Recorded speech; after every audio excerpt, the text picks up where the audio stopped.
All right, here we go.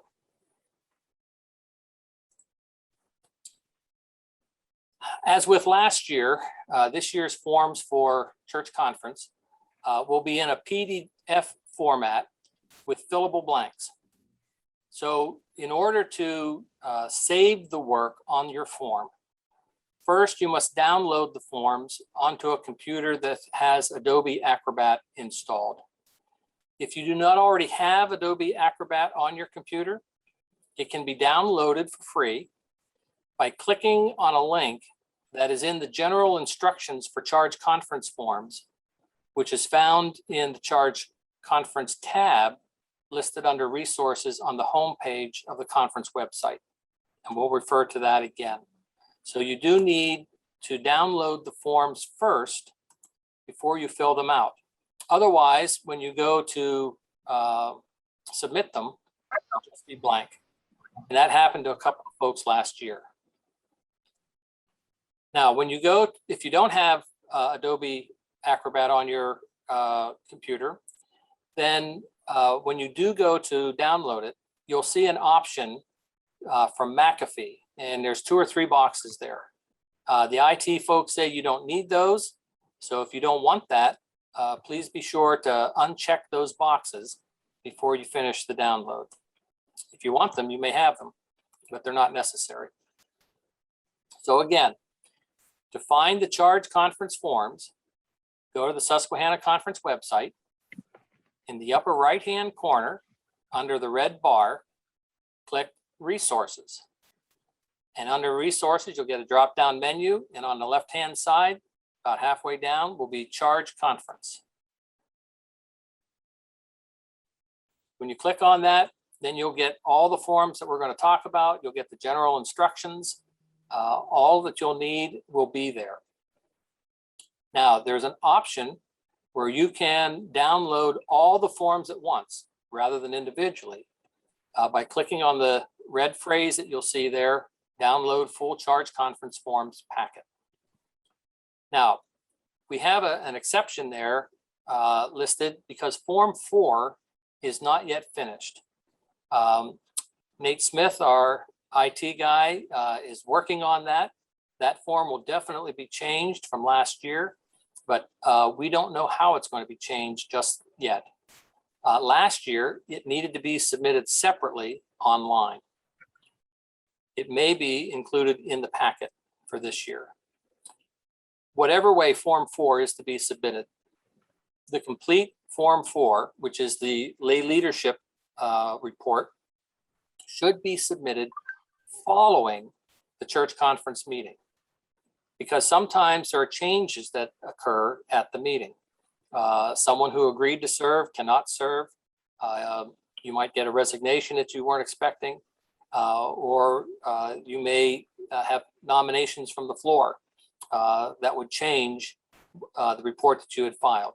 So we're asking that Form 4 be submitted to the district office, the completed Form 4, following the church conference meeting. So again, make sure you download and save the forms to your computer first. Otherwise, your work will not be saved and it will appear blank when you go to print it out.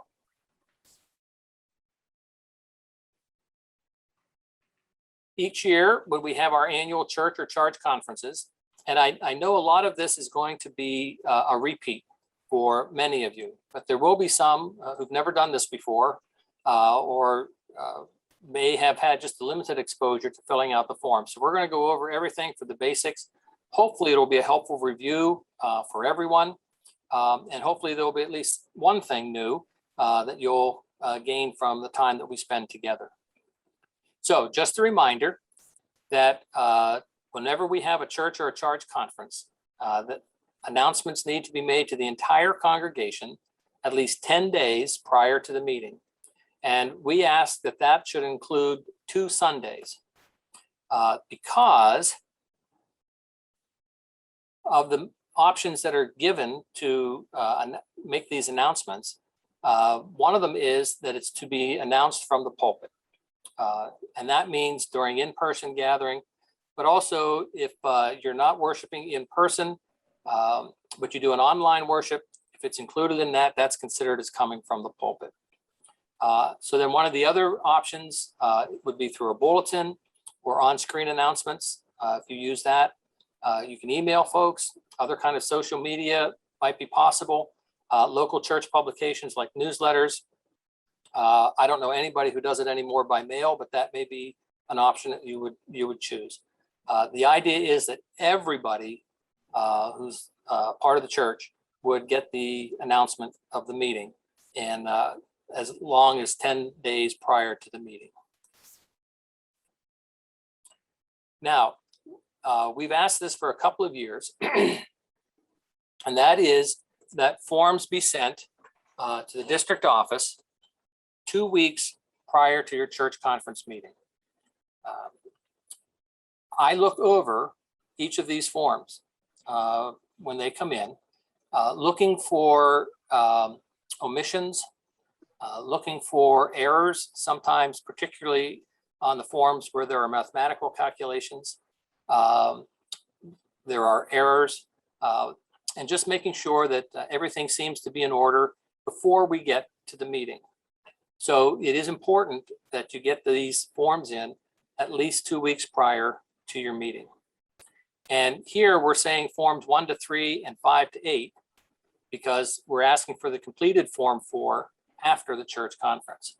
Now, saying that, if you've got some work done on form 4, please send that with the other forms 2 weeks prior, understanding that it's not complete, but that may be helpful to us as we approach preparation for your church conference meeting. Now, there is a section at the very end of the form 1, which is the outline worksheet for the church conference meeting, that has other business to be brought up. If you know that there's other business that's not part of the normal regular routine, please list that in there on form 1, so that the presiding elder has some idea of what other business may need to be conducted. That's very helpful in preparation for if we have questions, we can ask ahead of time, and it doesn't put folks on the spot that night. What we're saying here is if we don't know 2 weeks prior, then the issue will not be addressed at your church conference meeting. However, we do understand that sometimes something may come up at the very last minute. If that's the case, please notify the presiding elder, either Karen or myself, as soon as possible, so that we can be informed and prepared to address that other business. Otherwise, we'll have to call another meeting for another time to deal with other business. And Is there a question? apparently I'm supposed to. No? Okay. Now, to submit the forms electronically, again, you've downloaded the blank forms, you've filled them out. What we ask you to do then is save those documents after you filled them out and send them in an email and use church conference forms, so Sheila will know what's coming in. Send them to the harrisburg@susumc.org. And in the body of the email, give the date of your meeting, the church or the charge's name, and your name as pastor. Again, this is all information that will be helpful to Sheila, particularly as she's just getting started, to make sure she has everything in the right place for the right church in charge. Karen, was there anything else you wanted to say about submitting forms this way? Just that if you please note that the way that the email is set up, and that you attach each form, don't scan it, attach it. And so the form needs to be filled out in Adobe, whatever, and then attach each form individually on the same email. And that little icon in the bottom of a paperclip is where you attach each one. And they need to be in that form. We don't scan them or fill them in handwritten, because it really is difficult to keep track of them that way and to make sure that they get in the right file and all of that sort of stuff. So please follow that. And if you put the date of your church conference and your church name in, that is helpful. I mean, that's really how to choose that kind of format that you see right there. Okay. If you can't get them all in at once, like if you have 2 or 3 churches, if you'll indicate that it's like your second email, like church conference forms 2 or something like that. If you'll indicate there next to your charge church name, a number 2 or number 3, depending on how many emails you're sending in that, so we can keep them together, the files in. So that's very different. Don't scan them. Don't fill them in by hand and scan them in, and just attach them. And if you want to be creative, if you have more than one email, you could put return of charge conference forms or revenge of church conference forms or something along those lines. You'll see at the bottom of some of the forms that copies are to be prepared for the district superintendent, the pastor, and the recording secretary. If you did submit your forms 2 weeks prior to the meeting, you don't need to do a complete second packet, hard copy, for the presiding elder at your church conference meeting, because we already have those documents. All that we would need to be given to us at the meeting would be pages that need a signature. We don't even need the whole form. That's all that we would need from you. Now, if you didn't send those in ahead of time, then you would need to have a complete packet prepared for us. And the packet, even when you send them in, please be sure to include form number 1, because that's our check sheet to make sure that things are all included. Now, you may choose to prepare and to distribute full packets to all those who attend the meeting, but it's not necessary, nor is it required for you to do that. Really, all that the persons attending the meeting need would be those documents that require a vote. Those need to be prepared and distributed so that folks can review them. If others want to have the full packet, you could make those afterwards just for those who want them. That way you're saving time and paper, not having a whole bunch of extra packets that will never get used.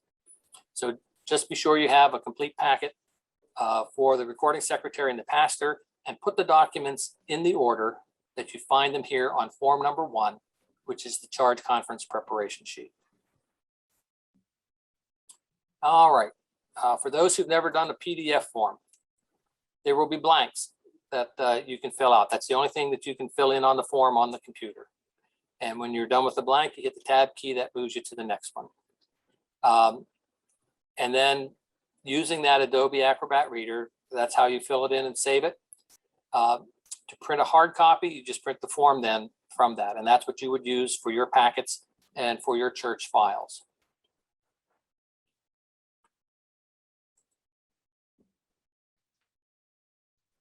All right.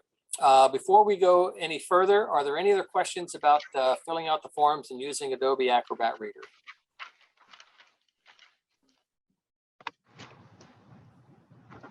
Okay.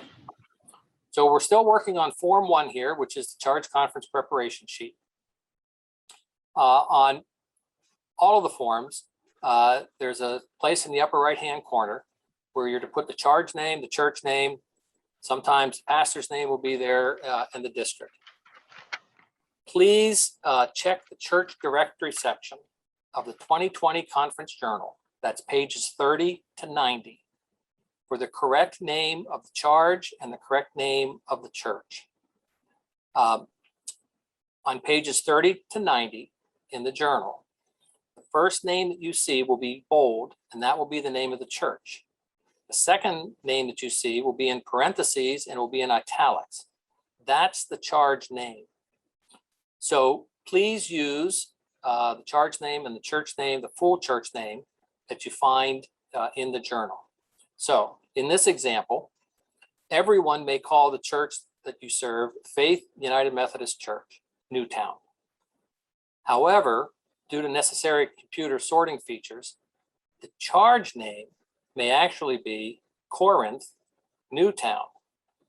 And then the proper church name is Faith UMC. And that's important because the folks here will go by the charge name that's up there. And if it's not correct, then it slows them down till they find out the proper name. An example from the annual conference, I served a church called Christ Community in the Lewisburg district. It was a merger of two churches that were at one time the Hummel's Wharf Charge. When the merger took place, the charge name stayed the same, even though the church was no longer in Hummel's Wharf. And I fought that for years. I said, that doesn't make any sense, but I lost the battle. So the charge name was Hummel's Wharf, and the church name was Christ Community. So please check the journal for what is accurate for you. Still on Form 1, you'll need to enter the date of your conference. That will not be done for you. And then please include the name of every church that's in the charge. Also, you'll be asked to list the name of the pastors that are appointed. So if you have pastors that your church has hired, or if you have unappointed clergy who are on staff, their names do not get printed here. It's only those who are appointed, and that's a cross-reference for the conference staff in the bishop's office. Either Karen or myself will preside at all of the church charge conference meetings, unless another elder is authorized by me, in which case either Karen or I will still be in attendance. If for another elder to be approved, there needs to be a request made, and as to why that elder would be the presiding elder rather than Karen or myself. And then I would send out an authorization letter for that person to be able to preside at that annual conference.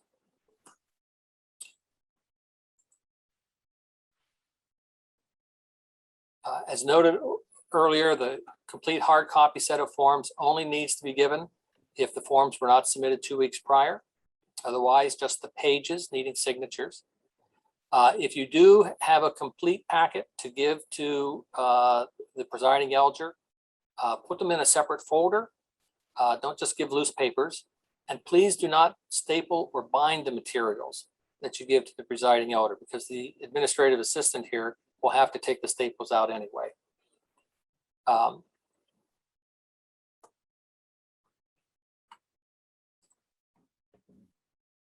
Okay. For those who may be new, all meetings will be convened as a church conference meeting unless there's a specific request that's submitted to me as the superintendent for a charge conference. The difference is that a church conference, all members who have taken membership vows and are in attendance can vote. At a charge conference, only the elected officers in attendance may vote. If your church or charge uses a simplified accountable structure, you must hold a church conference meeting. That gives more people the opportunity to have input and a role in the decision-making process, rather than just that small group that serves as the leadership team. Those who are in attendance constitute a quorum. I have conducted church conference meetings where there has been the pastor and one other person. That's a quorum. And so that one person made all the decisions for that church or that charge. Those participating virtually are considered to be in attendance, but we cannot allow for absentee ballots, nor can we allow folks to vote on behalf of someone else. Those who are eligible to vote and who are in attendance are the ones who can. The secretary of the church council is automatically considered to be the secretary of the church or charge conference. That may be a surprise to your secretary, but that's the way the discipline reads. And on a charge, if there are more than one of the church secretaries present, I usually have a vote to affirm that person that you've asked to serve as the secretary. And please, if your council secretary is not going to be present or taking the minutes, please ask someone else ahead of time to serve as the secretary. That way we don't have that awkward silence until someone finally agrees under duress to serve as the recording secretary. What we ask then is that within 2 weeks of the church conference meeting, the minutes are returned to the district office and that the secretary will have signed them. If they're not signed, we'll send them back and ask for the secretary to sign them. Karen and I will sign them once they get here in the church office. Those minutes, that is the one thing you can scan. You can scan your minutes to us, the signed minutes, because there won't be a form for that. Thank you, Karen. All right, so let me ask if there are any questions up to this point before we get into a couple of the other forms.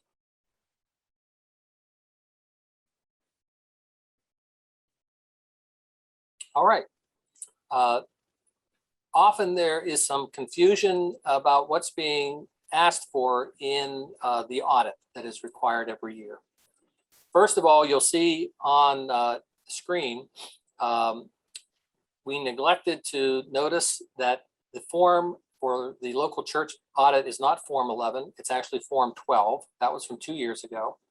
And what's listed as Form 12 should actually be Form 13. So we've asked for that to be corrected. Hopefully they will be before the forms are posted to the website. And the goal at this point, I understand, is to have the new forms posted by September 1st. If you go on the conference website and you look, if you see 2020 forms listed as a title, or if you see a couple of forms that say updated in September of 2020, those are last year's forms. Please do not use them. Wait until the new forms are posted. As soon as we find out that they've been posted, we'll try and get that word out to everybody. But you can check on your own as the days go by. So what we're asking for here is the 2020 audit of all accounts that was due in March 15 of 2021. We're not asking for the 2021 audit because that's not due until March of 2022.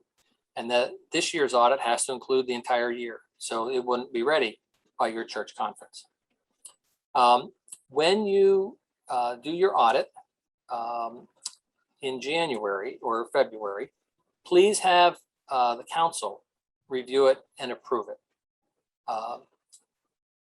If that is not done, then the church conference needs to approve it. And it's a technical thing, it's a legal thing that if it was ever challenged, who gave it the approval? And so technically it's supposed to be the council, and the church conference only receives it.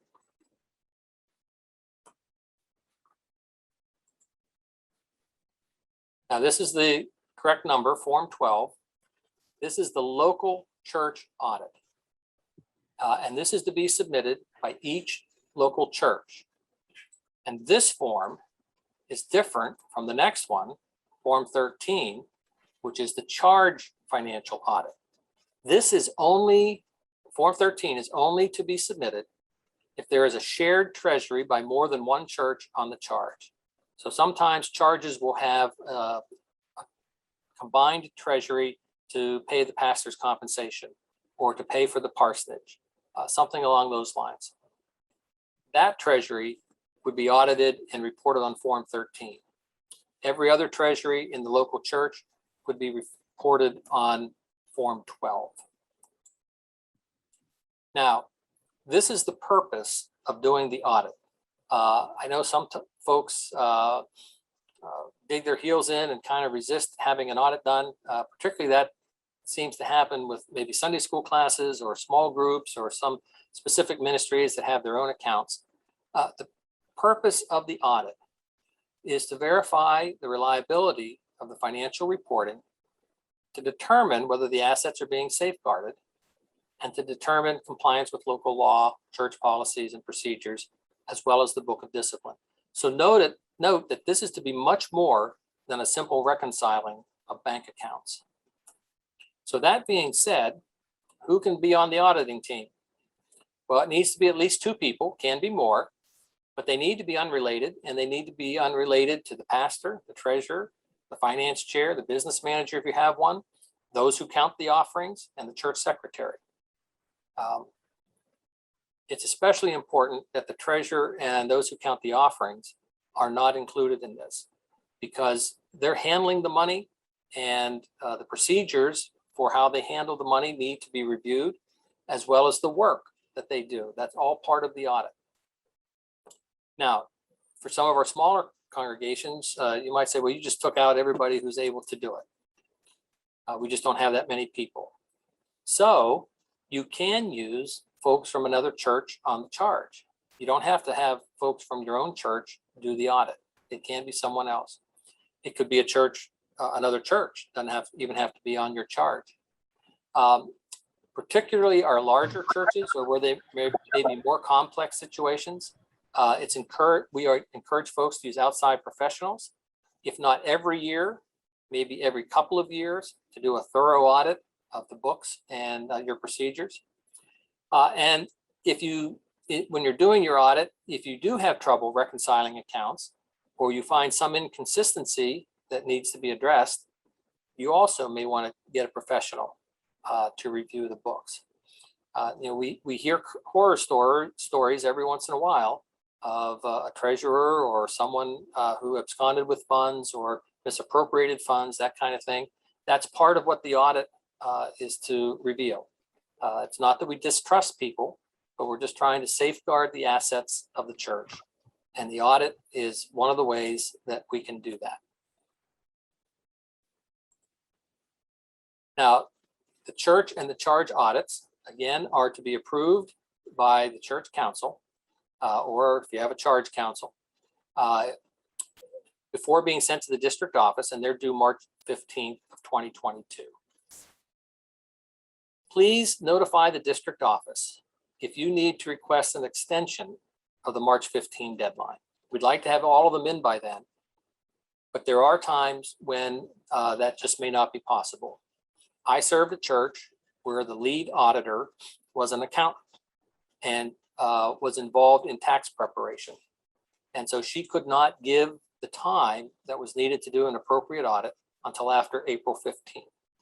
So each year we made the request, can we submit our audit by April 30th? And this is the reason why. And it was always approved. So you may have a situation like that. But otherwise, please try and get those in by March 15th. Any questions on the audits? All right, we'll move on to the trustees report. And this also sometimes is a little confusing. We are at church conference, we are receiving the trustees report from 2020. So for those of you who have a late November or early December church conference meeting, you're going to be receiving a report that's 10 or 11 months old. But that's part of what the church conference does. It needs to officially act upon the trustees report. So this is not the report of 2021. That's not due to January 31st. So please make sure your trustees chairs do not submit this year's report to church conference, because it asks for balances in certain accounts as of December 31st, 2021. So they would not be able to provide accurate information if they turned it in at your church conference meeting. So the church and charge trustee reports are for 2020. Also, please let your trustees, chair people know if this applies to them. Each year, we encourage churches who own and operate their own cemeteries to consider separating the cemetery from the church and to create a separate cemetery association, a separate legal entity. This year, in the instructions for filling out Form 9, which is the trustees report,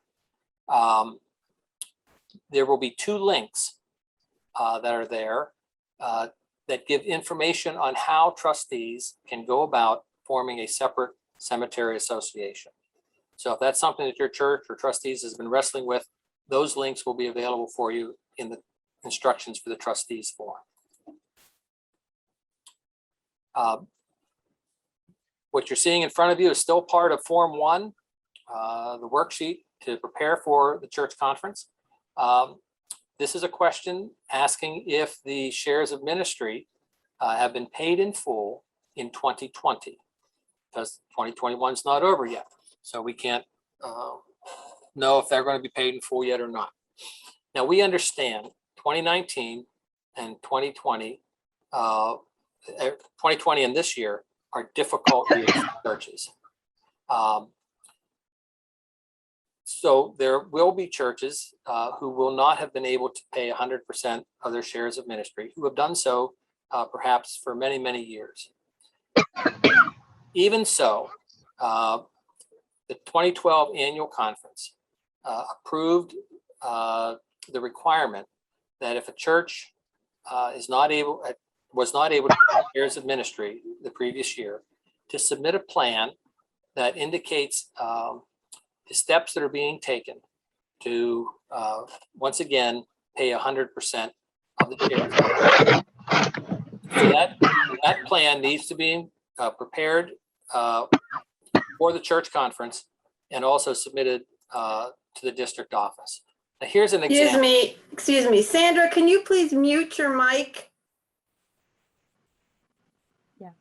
Okay, thank you. Take a look here at this example. Hope Church, because of a building renovation, was unable to meet shares of ministry back in 2016, but they increased their shares by 20% each year. But because of COVID, they were not able to do that, and it maybe actually caused them to step back a little bit in their goal. If you look down near the bottom, instead of being able to get to 100% in 2021, they were only able to get to 90% because of COVID. So their intent is to continue to move toward that 100% goal. This is an example of what the shares of ministry plan would be. So each church that didn't make 100% shares of ministry needs to submit their own plan. The plan should be proposed by the finance committee and approved by the council, and then sent on to the district office. Let me pause at this point. If there are any questions.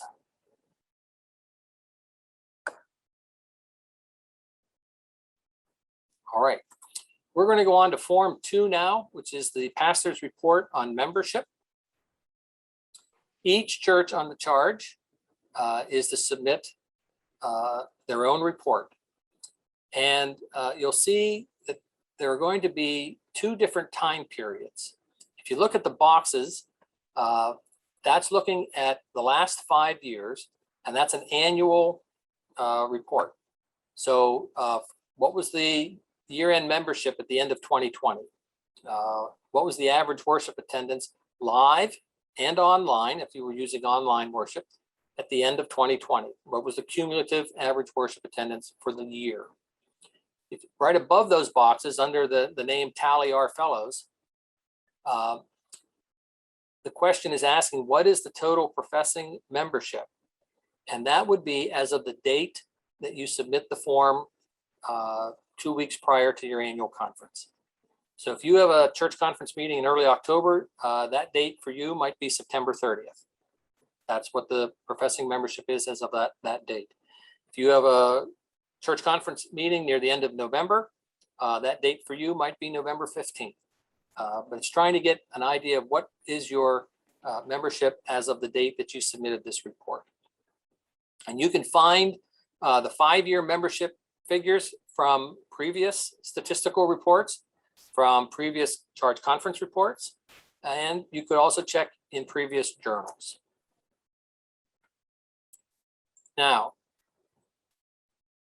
we also are asking 3 questions. The 4th question you see on here has been deleted because it was a duplicate of the first two. We would like you to describe the average live worship attendance at this present time for whenever you fill out this report, which is going to be right around the time of your church conference meeting, compared to what it was pre-pandemic. And then we would also like you to describe the average online worship attendance at the present time, if you're using online worship. And then how would you best describe the membership trend of your church? We are asking you to give us more detailed descriptions than simply saying growing, stable, or declining. Give us a little bit more narrative, because things have changed so drastically in the last 18 months. That would be helpful for you and for your people to see that kind of narrative. And it would also be helpful for us to get a little bit of better idea of what's going on in your congregations. Each year, we're to list the persons who are received into membership, how they were received, and those who've been removed from membership and how they were removed. And notice that these folks, these names are for those who have been received or removed since the last charge conference, not since the first of the year. So if your church conference meeting was on October 1st of 2020, then you need to report from October 2nd, 2020 up until the time of your church conference meeting. We also encourage you to audit your membership books regularly. Annually is a good idea. Excuse me. Please make sure with your audit that you end up with a name for every number that you have listed. Now, some definitions when they ask how folks were received into membership. A profession of faith is those who were baptized as an infant or a young child, but they've not made a profession of faith yet or been confirmed. This could also be someone who is a baptized member of another Christian church that either does not transfer membership or that does not record professions of faith. So a profession of faith is to be a first-time profession of faith by a person. And a person needs to be baptized in order to be a professing member. The other category then to use is a reaffirmation of faith. So this is someone who has previously and publicly affirmed their faith. Could have been an adult at the time of baptism, or it could have been someone who was confirmed or received into membership, but they're no longer members of a specific church. Maybe they withdrew, or maybe the church removed them.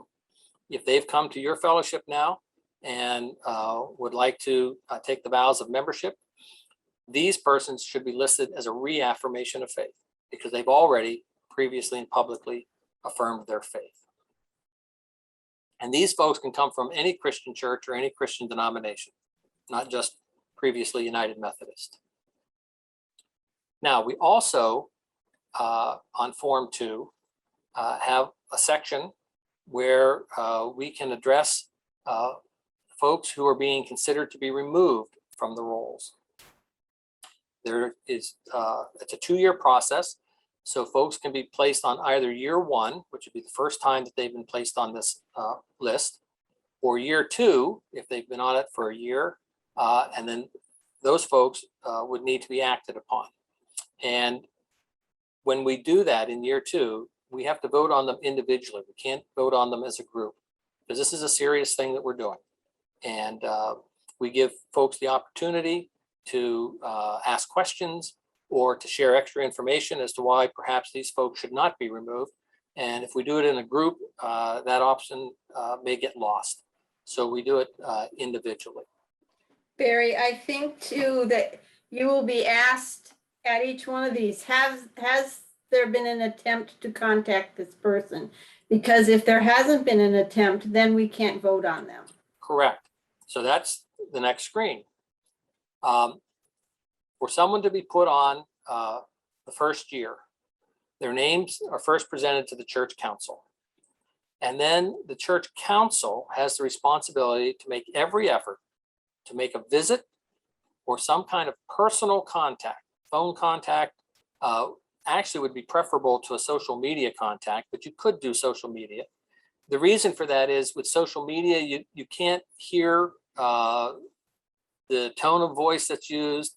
It's a little harder to interact with someone.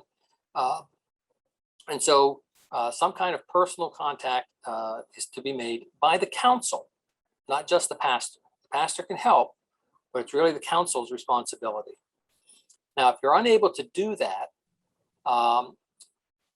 if they do not reply, you can't get through, then a letter can be sent to them.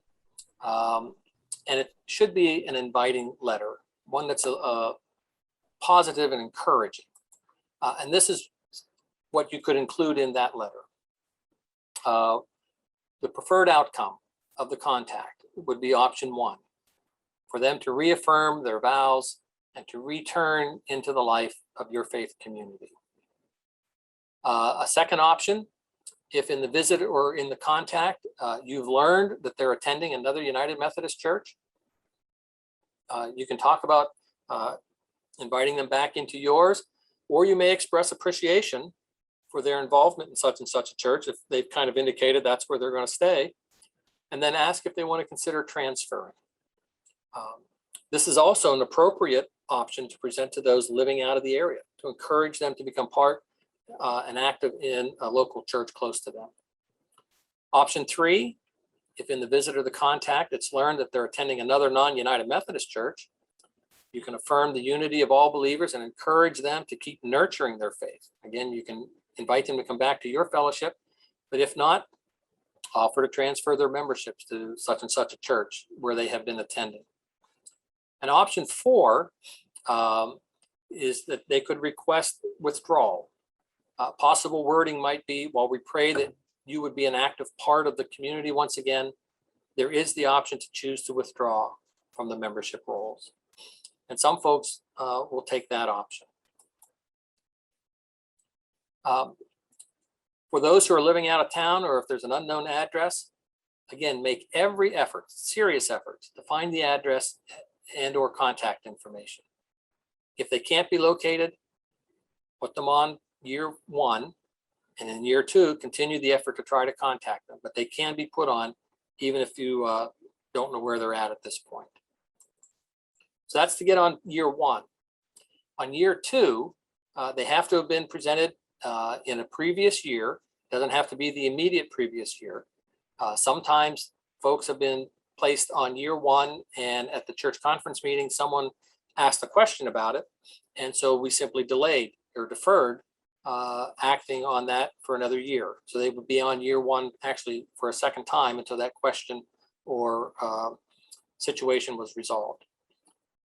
So if they've been on year 1 and you've made those contacts in the second year, please follow up again with a visit or some kind of personal contact by the council or the pastor to see if they've made a decision on the options that were presented to them. If they have, go ahead and act on that. If there's no response, then you can send a letter again with the options, but you can include in that second year letter that if they choose not to respond, that will be understood as communicating their desire to withdraw from membership, and their names then will be removed from the rolls. And that would be a vote that would be taken at church conference. Now, the membership numbers do not affect your shares administrative. That's not why we're doing this. The purpose of this process is to try to reactivate members, get them to grow in their faith again, and re-engage with the church wherever possible. And when it's not possible to restore that relationship, then the person can be removed from the rolls, which gives a more accurate indication of the accurate membership. Before I ask questions and move on to an election, just a reminder about the membership audit. When you do a membership audit, that's a good time to contact inactive members, even if they're not going to go on year 1 or year 2 list, but it may bring to your mind that there are some folks here that you haven't seen in a while, and that can be a great way to reach out to them. So let me pause at this point. Okay. Believe it or not, folks, we're over halfway through with what we're doing tonight. So hang in there. We're coming to now the election of officers. Form number 3 is the election of lay members to annual conference. And before we get into the form, just a suggestion that we have to encourage folks to attend annual conference would be to include in the church's annual budget whatever costs there are for your lay member or lay members to attend annual conference. That could be paying for registration. We're scheduled to have an in-person one again at the Hersey Lodge this year. That would be to pay for the room and board for your lay member to go, and that would be an administrative expense for your church. Now, Form 3 is what is used to report and to nominate the folks to serve as your lay members and your alternates.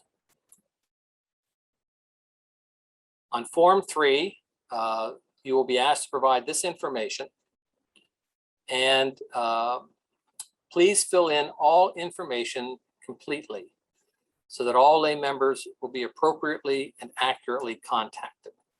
And the folks at the conference office who handle these things do ask that you use the 9-digit zip code.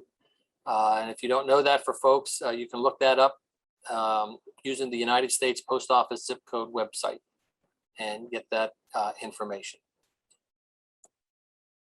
This is another reason why we want you to use the online forms rather than handwrite information in, because often it is very difficult to decipher handwriting when it comes to emails and some other forms like that. So who can be elected? Well, they need to be members of the church, professing members. There's one member, one lay member, and one alternate are elected with the following exceptions. Charges with 1, 2, or 3 or more churches that have a total membership of more than 400 can elect 2 lay members and 2 lay alternates. Churches or charges with multiple full-time appointed pastors get 1 lay member and 1 alternate for each appointed pastor, and they need to be full-time appointed pastors. If there's no one to be elected as a lay member or an alternate by the time of your church conference, please put none in the first namespace of the lay member so that we know that this wasn't inadvertently overlooked. And then continue to try to find someone, and we'd have to call a special church conference meeting to elect them before the deadline to register for the annual conference. Now, only the lay members, the elected lay members have a vote and are allowed to sit in the voting area of the conference floor. Reason for electing an alternate is that sometimes a lay member is unable to attend. And so if you've already elected an alternate, you don't have to call another meeting. That alternate can be substituted for your lay member. But you need to notify the district office immediately when you know of that so that the change can be made. And this must be done before the annual conference registration closes. When we've done the annual or the virtual annual conference the last 2 years, because of the time that it takes to set up the virtual voting, we could not make these kind of changes within or after the deadline to register. So as soon as you can, let us know if there's going to be a change. Now, we also have another category called members at large. And each district gets something like 30 or 35 members at large. And the whole point of this is to balance out the number of laity who attend with the number of clergy. And if you have folks who really want to go to annual conference, they either need to be elected as your lay member, or they can request to be placed on a list at the church, at the district office, to be considered to be a lay member, a lay member at large. If someone gets elected as an alternate they cannot be a lay member at large. So if that's the case, you'll need to elect someone else as an alternate. Now, the decision is made in the district office as to which of these folks who have requested to be members at large get to go. I said we may have 30 or 35 slots that were allotted. If we had 40 people who asked to serve, then we would have to make a decision here. And we try to do that to spread the representation around geographically, large church, small church, mid-sized church, male, female, age ranges, those kind of things, so that we have as broad a representation as we can. Now, getting to the election of officers. I mentioned that Form 4 is the official report form, and that should be filed after your church conference meeting. At the church conference meeting, the form that you can use for folks to see who you're electing can be however you choose to do that. The format is up to your discretion. So you can simply list the names and their offices. Some folks do it by different categories and subcommittees and all different kinds of things. That's totally up to you. Whatever would be most helpful and useful to you and to your people as you prepare to vote upon them for the next year's offices. You don't have to have Form 4 for your church conference meeting. That's the officers list. Now, when you do ask people to serve, particularly if they're serving a new term or a new position, please contact them so that they have the opportunity to agree to serve. Nominations can be made from the floor of church conference. We recommend that we don't rely upon that to fill offices because folks can be nominated from the floor and elected, and they have no idea that they're being nominated for that office and probably would have no interest or desire to serve in that way. So we really haven't accomplished anything except maybe made someone mad. So if we do have nominations from the floor, we ask if the person is present, if they agree to the nomination, or if not, if anyone knows if they've been contacted and agreed to the nomination. And if they haven't, then I'll ask, are you comfortable electing someone that has not agreed to serve in this position? And let the body decide what they want to do that way. So please just be sure to contact folks beforehand before you nominate them. You may need to have a written ballot if more than one person is nominated for a position. And so just have that prepared. The last thing we're going to do before we take a 5-minute break is the Parsonage Inspection Report. This is form number 5. A walk around visual inspection, not just a sit around the kitchen table, fill out the form gathering, is to be conducted each year, even on parsonages that are being rented. The reason for that is if the trustees never go in and inspect the parsonage while it's being rented, they have no idea what condition that parsonage is in, which may end up costing the church a boatload of money somewhere down the road to make all kinds of repairs. But also, if the parsonage then is ever to be used again by a pastor, the church is not surprised by what they find in the parsonage. So a member of the trustees, the staff pastor parish relations committee, the pastor, and then the pastor's spouse, if living in the parsonage, are invited to participate and sign the inspection form.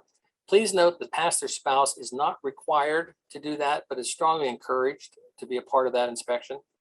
But the trustees, SPPRC chair, and pastor are required to be a part of that inspection. And the member of the trustees is not to be a member of the pastoral family. So when you go to fill out that form, you'll see the rationale and the standards that are there for parsonages and for the inspection. Answer the questions, why for yes, N for no, and add explanations where necessary. This form does not have to go into the participants packet because there's no action to be taken on it. It's for information only. It does need to be in the full document packet for the pastor and the recording secretary, and does need to be submitted to the church or the district office 2 weeks prior. So before we take that 5-minute break, any questions up to this point?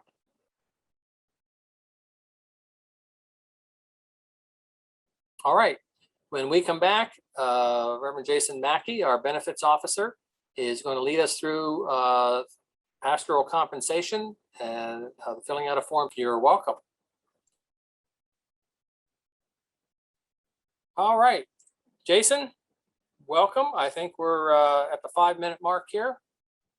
And just to clarify, if you didn't hear that earlier conversation, I was confusing 2 different reports.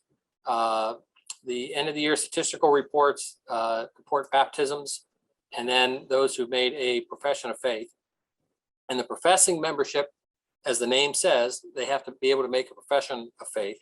So the baptized members are not included in that role. Don't forget to start recording again. Yep, I am. Okay, Jason. Well, good evening, everyone. Thank you for being part of this conversation. I'm going to lead you through our Form 6, which is our pastoral compensation form. This specifically applies to ordained clergy and licensed local pastors. CLMs, certified lay ministers, and DS hires do file a different form that Barry will go over a little bit later. So this form going to work from the top down. We've already talked about the top right-hand corner, how important it is to write the pastor, church, charge, district, and conference date up there. That's going to help in my office and in the AA offices to make sure we've got everything straight. But this next section, parts A and B, you'd be surprised how many people don't put their name on the form. That's worth 200 points on the SAT. Please, please, please take a moment, put the SPRC chair's name down there. I have on regular occasions needed to reach out and just follow up. Hey, what did you mean to communicate on this form? So that's very helpful to have their name, phone, and email. Likewise with the pastor. Although you know that your pastor is Pastor Ken, do you know how many Pastor Kens we have in the conference? Please be sure to use the pastor's full name and their conference relationship. Are they an elder, deacon, or licensed local pastor? Or are they retired? That's another very important category. Are they retired status? That would go there. Then we get to our years of service. Pastors are going to be filling in that gap there. And then our appointment level, box B4, are they full-time, three-quarter time, half-time, quarter-time? That really starts to determine what kind of benefits they qualify for. And on more than one occasion last year, we had pastors who thought they were three-quarter. It turned out they were half, and vice versa. That just helps make sure that everybody's on the same page. So please be sure that you fill that in properly. Box B5, you see our health insurance stipend for 2022 is $15,000.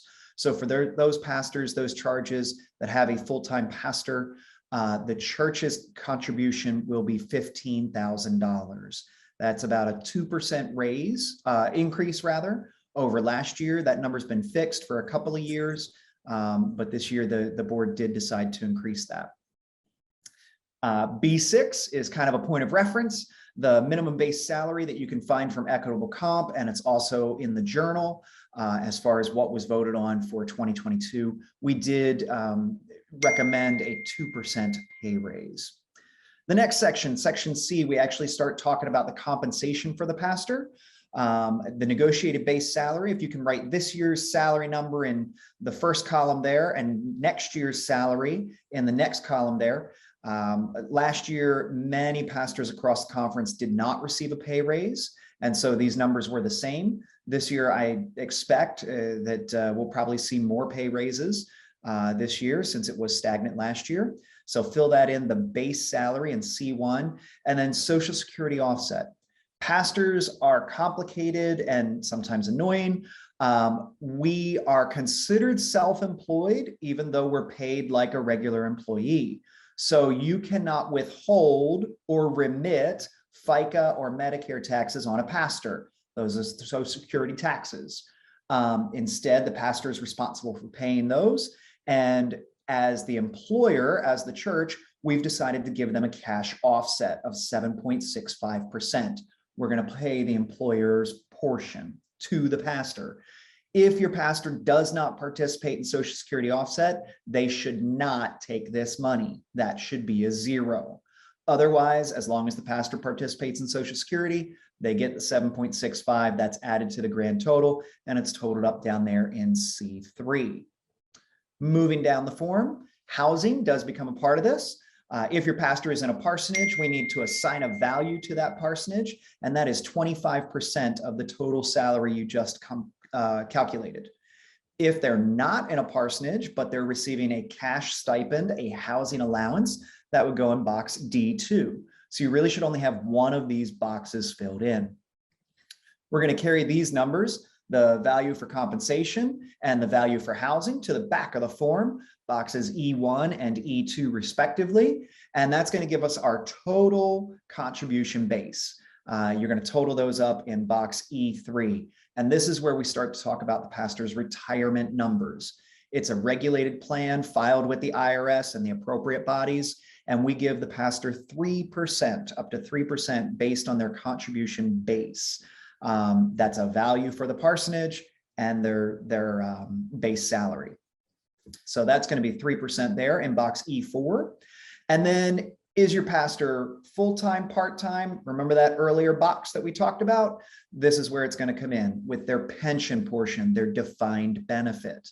If it's a full-time pastor, we're going to fill in 5750 in line E5. If the pastor's only half-time, we're going to do half of 5750 or 2875, and you'll fill that in on that line. Total that all up. Line E6 is just a point of reference for the church. All of these numbers on the back are just a point of reference for the church. You will get the actual and appropriate bill from my office. Hopefully they match up to your form, because my numbers come from Westpath. I don't get to change them. But we will definitely work together to make sure that everything lines up and we get you billed and charged for the right amounts.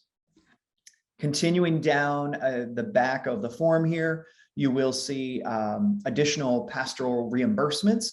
These are other ways that we provide money for the pastors to use.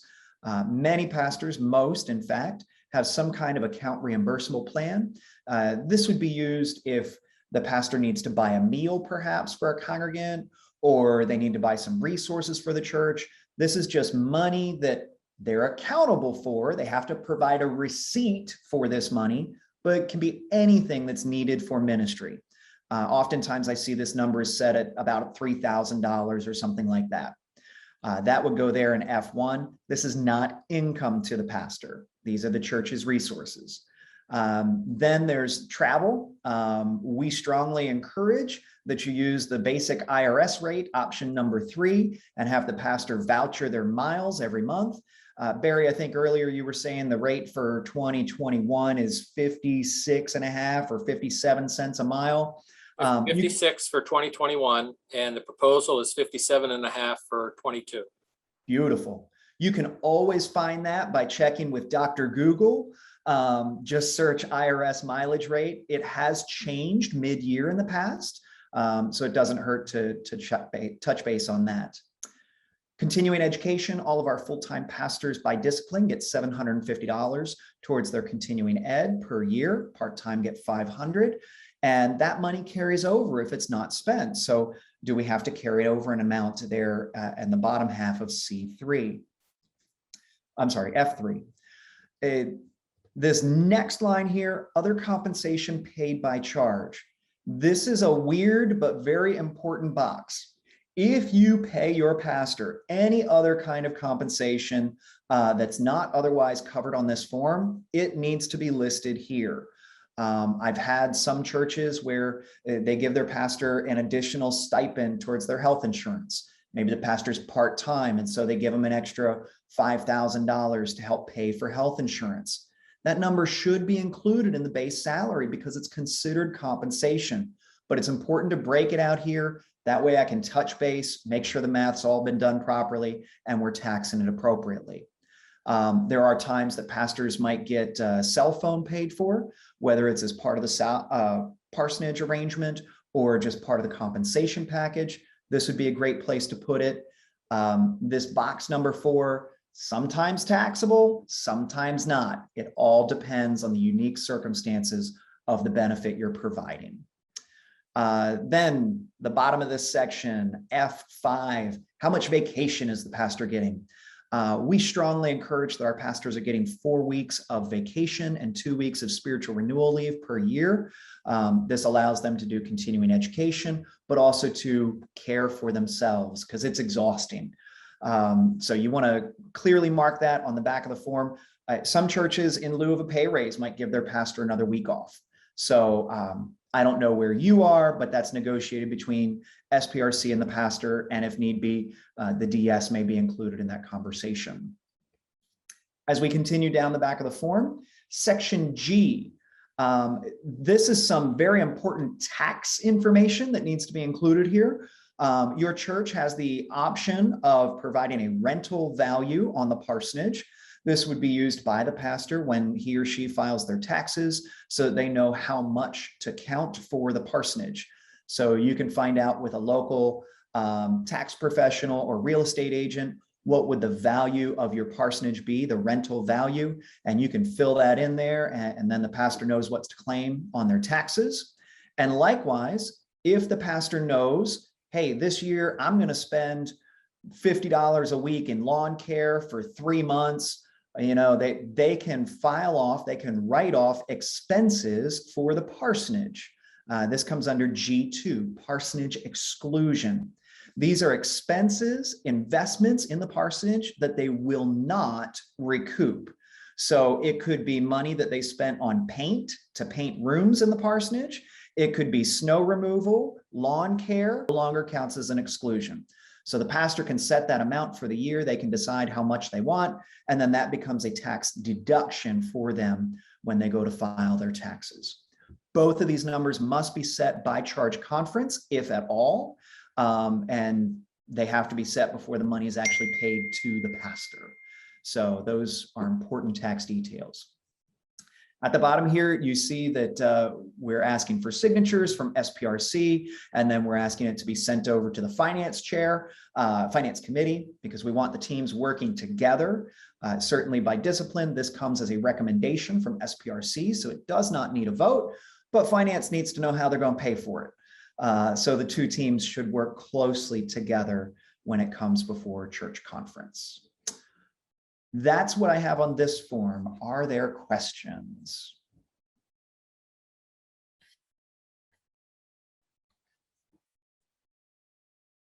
I can't believe I was that thorough. All right. Maybe you're just stunned. Jason, is there anything else that from your role as the benefits officer that you would like us to know or share with us? Absolutely. A handful of things. When we were up here talking about retirement, I strongly encourage you, church leaders and pastors, please consider encouraging your pastor to contribute more to their retirement. We have a 1% matching plan, and we ask every pastor to contribute at least 1% so that they get the matching from the church. But every year it doesn't hurt. If you received a pay raise and you can put a little bit more in your retirement, that would be wonderful. You'll be better prepared when it comes time for retirement. For our pastors, I do retirement consultations. As you're getting closer, if you wanted to go over your WestPath numbers, start projecting out, I'd be glad to walk with you through benefits access and help you set up those numbers and see what you're really looking at. Also, I'm your resource for anything WestPath. So if you need help with your healthcare, with any of the other benefits that we provide, the health and wellness benefits, if you have any workers' compensation needs, If an employee is injured on the church premises, we must file a workers' compensation claim. In fact, I've had 4 claims this week, and 2 of those claims, they didn't know that they needed to file a claim. Employees, whether it's the pastor or otherwise, they cannot file their claims through their health insurance. That'll be denied. And so please get in touch with me and we'll get the necessary forms filed with the insurance company. Another big part of my work is at the end of the year, I help church treasurers and payroll administrators to work out pastors' W-2s. And so this is just a little guide that Kelly Cox and I had worked out together to help them understand what is and is not taxable and where does it fit in the boxes on a W-2. I've shared this with Karen and this will be distributed, I'm sure, with the slide notes. Any cash and Social Security offset automatically goes as income in boxes 1, 16, and 18. That is, did I get the right number? Yep, 18, excellent. That is considered income and it is all taxable. However, now what do we take off of that income? If there's a housing allowance or a parsonage exclusion, as we just listed on the back of that form, those would be removed as taxable income for federal and local. Those are still taxed for state, but they can be removed or excluded for federal and local. UMPIP, retirement contributions. Pastors may make retirement contributions in a pre-tax status, but that's only pre-tax for federal. It is still taxed on a state and local level. Any contributions that pastors pay that are withdrawn from their pay for health insurance, dental, vision, a health savings account, or a flexible spending account, all through Westpath, all billed out of my office.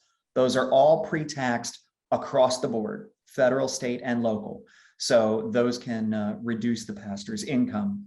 Lastly, some pastors, I want to say there's only 2 at this point across the conference, make use of the dependent care account. This is money up to $5,000 for the year that they can set aside into an account to pay for daycare for a child dependent, but also an adult dependent. So if they have a developmentally challenged child that's considered a dependent, or even elder care, if they have seniors that they're caring for and they pay dependent care, that may be an option. This money is considered pre-tax on a federal level, but still is taxed state and local. So that's something I do. If you need help at tax time, I make a lot of phone calls, have a lot of Zoom meetings, and I'm happy to help you work through the numbers. It's something that you don't have to be alone for. So questions about that or anything else that I've covered?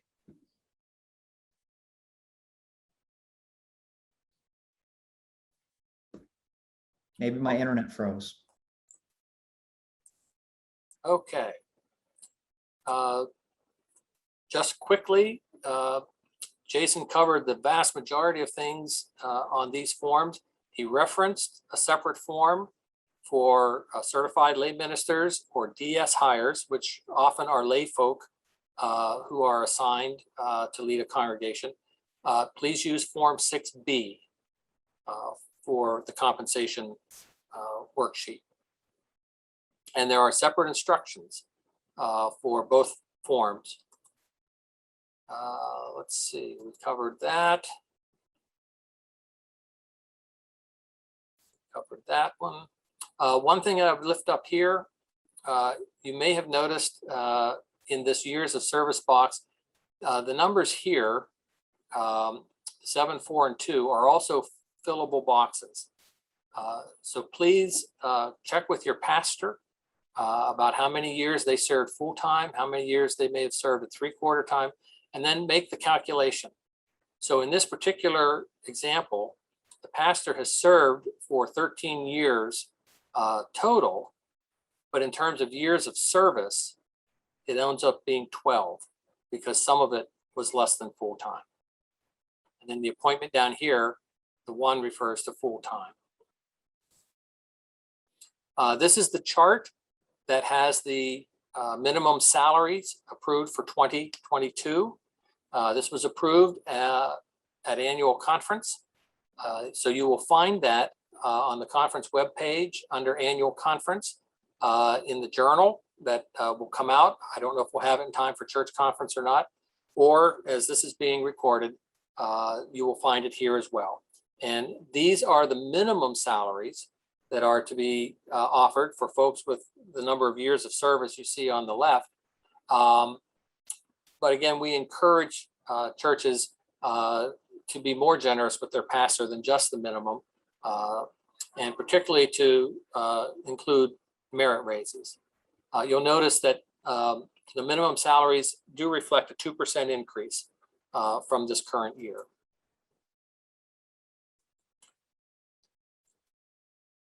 These were all covered. Oh, let me just back up one question here. The section D1, as Jason explained, this is not money that's paid out to the pastor if they're living in a parsonage.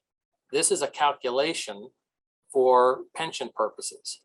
And so this figure may be different, and probably in the vast majority of cases will be different than what the fair rental value is, because it's 25% of the compensation that was calculated in the form above. If the housing allowance, D2, this is money that is paid to the pastor because they're not living in the parsonage, and it's for their housing expenses. We've done that. One of the things that Karen mentioned this morning with the travel reimbursement with option 3, if that's the one that you're using, we would ask that you would mark that. And then if your church has a cap that they've approved for their budget, please note that in this kind of a way as well. So sometimes churches will budget an amount, that's what can be spent for travel. And the pastor needs to submit a receipt or a mileage log documentation that this was the amount of miles traveled and for what purpose. So in this kind of example, $3,000 in a year would be $250 in a month. Your treasurer should not pay the pastor $250 a month for travel. The treasurer should only pay based on the receipt or the mileage log that is submitted. And if the pastor goes over the $3,000 budget, they can only receive the $3,000 unless the council would authorize an overage in that account.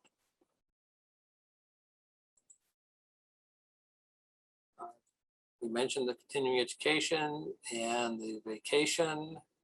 Please note the staff pastor parish relations committee is the one who should be arranging for pulpit supply. It shouldn't really be the pastor's responsibility, but that of the SPPRC. And pastors are encouraged to extend their ministry beyond the parish in ways such as summer church camp, going on mission trips, some of those kind of things. And when that takes place, that is not to be considered as vacation time. Jason talked about these. Just want to be clear. This is not money that's paid to the pastor. These are paper figures only. The rental value is a taxable benefit to the pastor. The Parsonage Exclusion is a tax break for the pastor. But these figures do need to be approved the year before, or the IRS will not accept them. And one of the things I do tell folks, you want to be as accurate as you can on G1 because you're taxed on it. You can be a little bit more generous on the exclusion because you only get to deduct what you actually spend. So if a congregation sets the exclusion allowance at $1,000 and the pastor spends $1,500, only $1,000 can be excluded from the income. The pastor would still have to pay tax on the other $500. If they set it at $2,000 and the pastor spent $1,500, then the pastor gets to exclude from his taxable income the $1,500, but he paid tax on the other $500 that he could have spent on. And at the very bottom of the form, if you're in a multiple point charge, we ask you to put there what percentage each of the churches on the charge are paying towards the compensation. And it is very helpful if that can be agreed upon by the churches before we get to church conference. It can be changed to church conference, but we don't want to spend the time trying to haggle that out for the first time. And churches, oftentimes when we realign a charge, I may be the one who suggests what the percentages are. After that first year, it's up to the churches involved to determine what is appropriate, what is reasonable, what is affordable. And I don't need to make those decisions for the church. But we do list them here and approve them as part of the Form 6 compensation package report. So any other questions before we move on to Form 7, the Safe Sanctuaries report?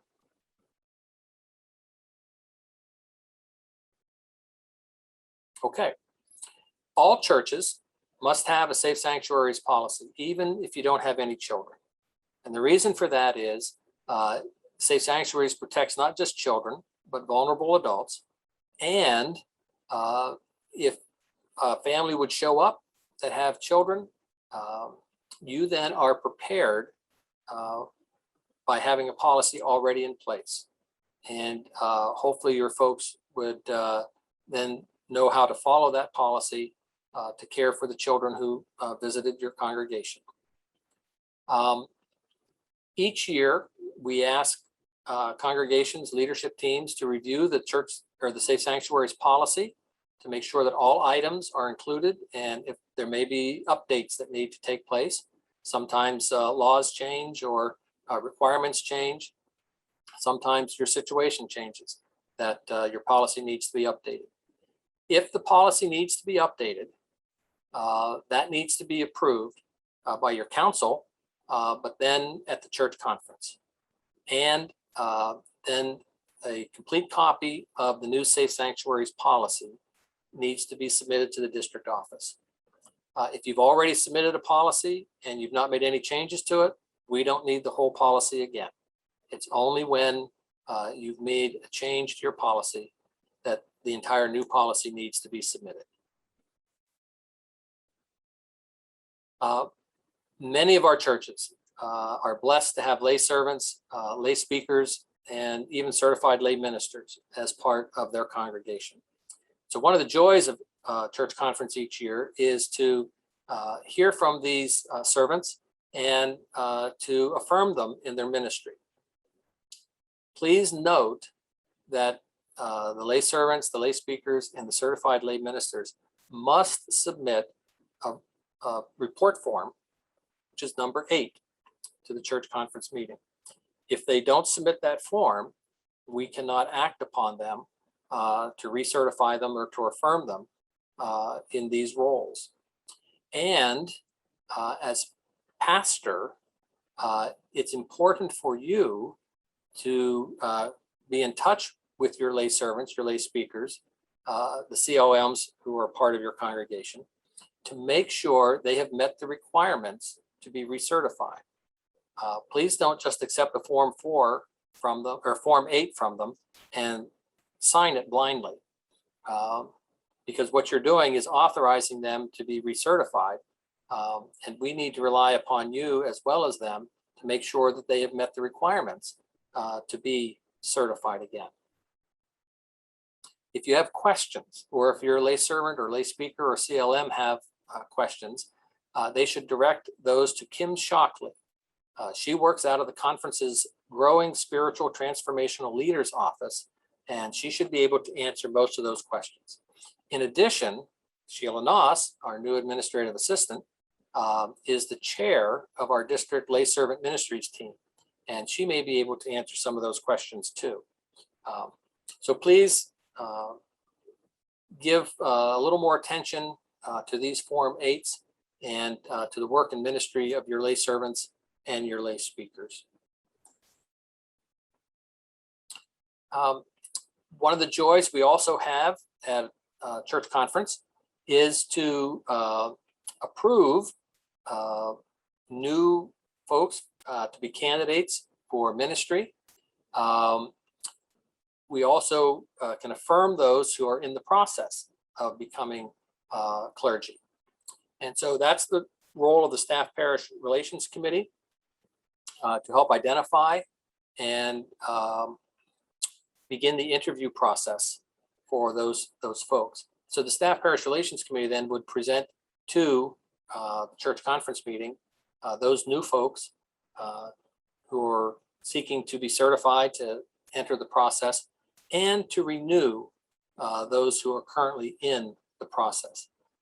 You'll need to have written ballots for the new candidates for ministry. And that takes a 2/3 written ballot. One of the things to note is when we have ballots like this, the actual paper ballots, or if it's a recording virtually, need to be kept until the minutes are approved at the next year's church conference meeting. That way, if there's any question about the tally of the ballots, we have the physical proof to do that. Once the minutes are approved from the previous year's church conference, then those paper copies can be destroyed. So this is for the beginning candidate for ministry, and the ballot basically needs to say, yes, I support this candidate, no, I do not support this candidate, or I abstain. To renew a certified candidate, they've already been approved 1 year at a church conference meeting. SBRC should check with them to make sure they're making progress. Are they continuing to show gifts and graces for ministry? And here it's just a simple majority vote that is taken to continue them. And we celebrate with those who are in the track for ordained ministry. Coming into the home stretch here, folks. Every ordained clergy has their membership in the annual conference. When clergy serve in other ways than the active ministry of being a parish pastor, you'll see those listed there. Those pastors are to choose a charge or church relationship and submit then a report to that charge or church yearly. So their membership stays with the annual conference, but they have a relationship with a local church. So pastors, I would ask that you please contact those retired clergy who hold their charge conference membership in your church and ask them to submit a report. Unfortunately, many pastors do not. That may be because they haven't done anything and they don't think it's necessary. And that's okay if they haven't done anything. We'd just like them, we'd like to recognize them and give them that opportunity to be recognized and to share that report, even if it is, I've done nothing this year. If you don't get a report from a pastor, please indicate that on Form 1, where it asks for any reports from pastors who have their charge conference membership with you. Barry, Yes. in the morning session, someone said that they were looking through the district directory and saw that there was a pastor they didn't even know had their church conference or charge conference in there. So if you look in the retired pastor section of the district directory, you'll see if the name of the church is next to them, that is where the pastor has indicated they have chosen to keep their charge conference. You may not even know they are. Right. And this is why Karen and I work so well together. That was exactly the next thing I was going to say. So thank you, Karen. Check your district directory for that. And if you know of someone that you believe has a charge conference membership with your church and that's not listed in our district directory, please notify us of that so that we can update our records as well. Now, this year, there's something new. I sent you an email last week, and there was also a training session last week on Mission Insight. The theme of our annual conference, of our charge conference this year, is Who is My Neighbor? And the idea is to build upon the beloved community theme for the annual conference and particularly to help our churches connect more with their neighbors, with the folks who live in and around and near their places of worship. And so we are asking every church to do a mission insight report that will reveal to them this demographic data of who lives around their church. And then we're asking the pastor and the leadership team to work on what's called a quick insight worksheet. And that was attached to the email that I sent out last week. And the purpose of this worksheet, one, is to help the pastor and the leaders truly understand whether or not they know who their neighbors are. We suspect in the vast majority of cases that who the leaders think live around them will not match what the Mission Insight Report reveals.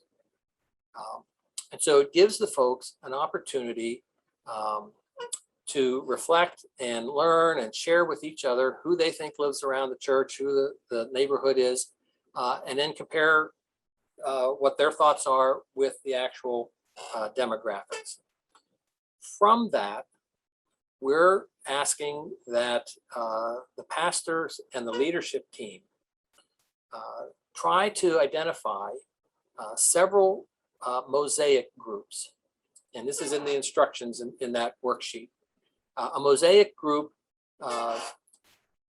categorizes people by a number of different factors. It could be income level, it could be stage of life.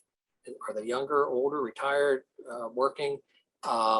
Could be gender related, could be interest related. A number of different factors. So from that, then we would ask the pastor and the leadership team to have discussion. Is there one of those, say, top 5 Mosaic groups around your church that you already have an existing ministry to? And what might be some ways that you could strengthen that ministry to that group that's already around your church? And then, is there a Mosaic group around your church that you were unaware of, or that your church has not been able to connect with? And what would be one new ministry that you might create to reach that group of people? For instance, you might have a whole bunch of people around your church who enjoy NASCAR, but you've never realized that, or you've never been able to connect with them. And if that's the group that your church would like to focus on, then begin thinking and planning how might we be able to do that, given the information that now we've gotten from Mission Insight. So what we're asking then at church conference is that the pastor and the leadership team be prepared to, and we're saying maybe a 15-minute or so presentation, to share with the group present, what is this data that we've learned from Mission Insight about our neighbors? And what are the learnings that the leadership team had from this worksheet that we worked through? And maybe begin to suggest and flesh out some ideas to strengthen that one ministry, create at least one new ministry. We're not looking for you to have final plans in place. This is beginning the discussion, and hopefully generate some excitement about reaching new neighbors and bringing some new energy and vitality to the leadership and the membership of the church, and also reach out and connect with folks that we haven't been able to connect to, or that we've didn't even know were there. So I'm encouraging you to encourage your leadership, all of your officers and committee folk, to be present at church conference for this discussion. I would encourage your lay people also to come, who may not normally come, and to say, hey, we're going to be talking about some new things that we might be able to do in our ministry to the folks around us, so that we can have a great time of discussion and hearing what some of the possibilities are, and letting God begin to shape some dreams for us. If you missed the Mission Insight training that took place last week, there was an email that was just sent out yesterday around 4 o'clock that gives you the link to view that training. And we're asking all of the pastors, and if you have some leaders that you'd like to invite with you, to view that link so that you can understand some of the advantages to Mission Insight and some of the resources that it can provide. And then last week, I sent out an email. It introduced Sheila first. It had at the end links to what we're doing right now. And in the middle was this description that I'm talking about now. So if you can't find that one, let me know and I can resend that portion out to you. Let me ask if there's any questions about this, because this is totally different and something that we're trying new this year to make charge conference in part more than just a rubber stamp meeting, and one that can actually bear forth some ministry for our congregations. Any questions?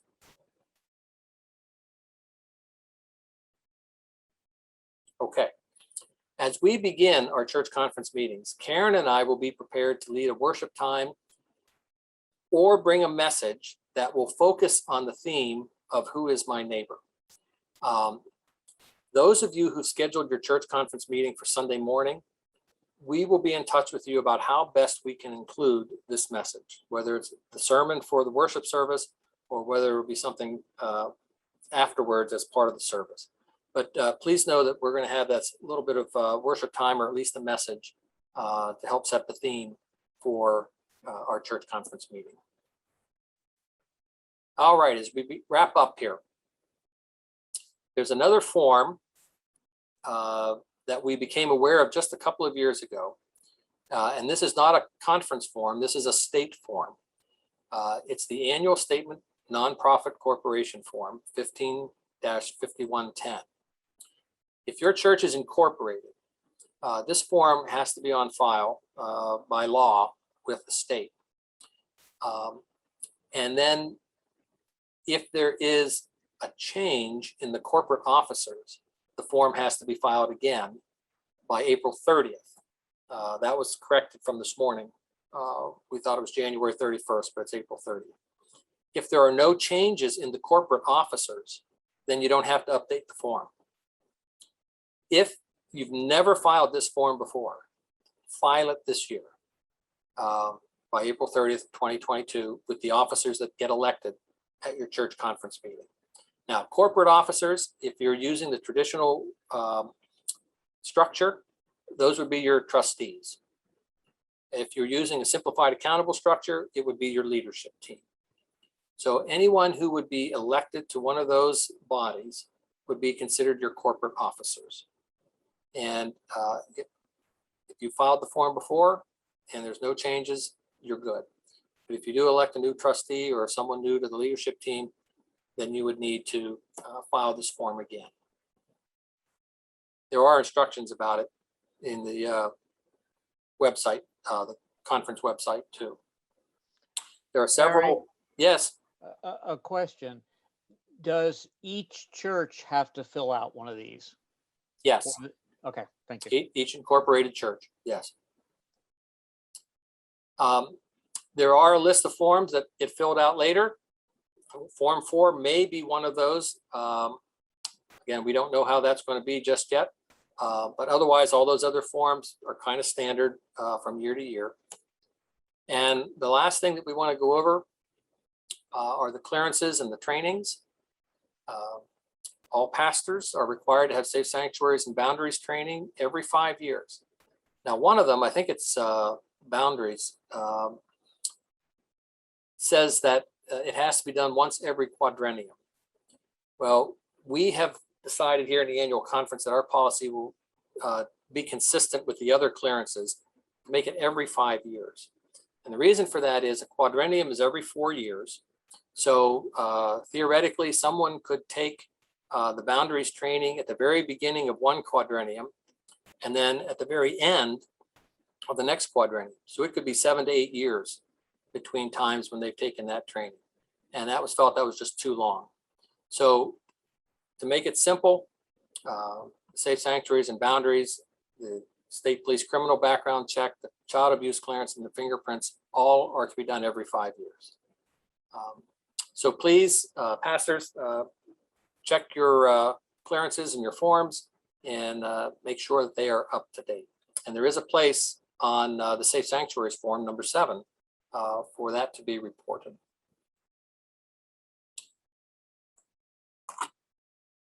All right. Are there any questions as we've gone through this whirlwind tour of church conference forms and reports?